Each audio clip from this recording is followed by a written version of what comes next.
Le mois prochain, Isabelle Adjani sera de retour au cinéma dans le nouveau film de Romain Gavras intitulé Le monde est à toi, sortie prévue le 15 août.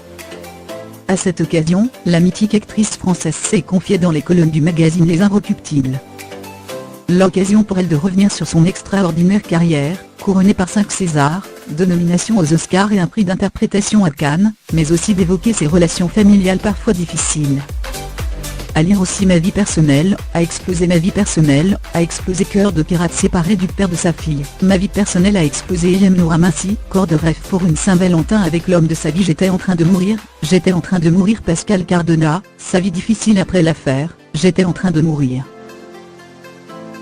Fille de Mohamed Cherif Adjani, mort en 1983, garagiste algérien recruté par l'armée française durant la Seconde Guerre mondiale, et d'Emma Schwimberger, allemande ayant rencontré son époux en Bavière lors de son service militaire, Isabelle Adjani n'a jamais caché sa relation douloureuse avec ce père qui les a éduqués, elle et son frère Eric, père de l'actrice. Zoé Adjani décédée en 2010 d'une crise cardiaque, de façon répressive et culpabilisatrice, comme elle se le rappelle encore aujourd'hui. C'était très dur. Tout au long de mon enfance et de mon adolescence, il m'a demandé de baisser les yeux devant les hommes, de ne pas me faire remarquer, de ne pas montrer ce que je ressentais. Je me sentais coupable tout le temps, confie-t-elle dans Les Inrocks. Pour autant, Isabelle Adjani a toujours éprouvé beaucoup de tendresse à l'égard de ce papa parfois tyrannique, qui a fait preuve d'un grand soutien à des moments inattendus, comme par exemple le jour où elle avait besoin de mon encouragement sur le tournage du film Le Locataire.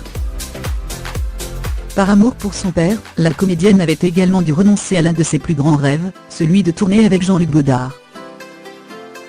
En 1982, elle avait effectivement dû quitter précipitamment le tournage du film Prénom Carmen au bout de quelques jours, laissant Jean-Luc Godard qui l'a remplacé au pied levé par Marushka Datme. Mon père était en train de mourir. Ça prenait toute la place.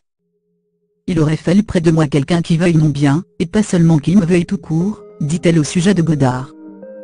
Quelqu'un qui me donne de bons conseils, qui m'aurait apaisé et rappelé que tourner avec lui faisait quand même partie des rêves de ma vie, que ce que je vivais un jour trouverait un sens que je ne pouvais pas encore me figurer, parce que je souffrais trop. Mais j'allais tous les soirs à l'hôpital, puis à la morgue, a-t-elle expliqué.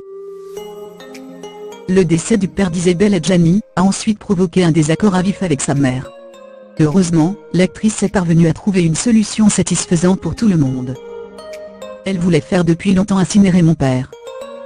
Elle avait décrété que la terre sainte est partout, alors que mon père m'avait donné pour consigne, à 12 ans déjà, de le ramener en Algérie. J'ai trouvé un mi-chemin avec le cimetière musulman de Bobigny. Aujourd'hui, je les ai fait habiter ensemble au Père-Lachaise. Mon frère aussi. La famille réunie et moi je suis réunifiée, a-t-elle conclu.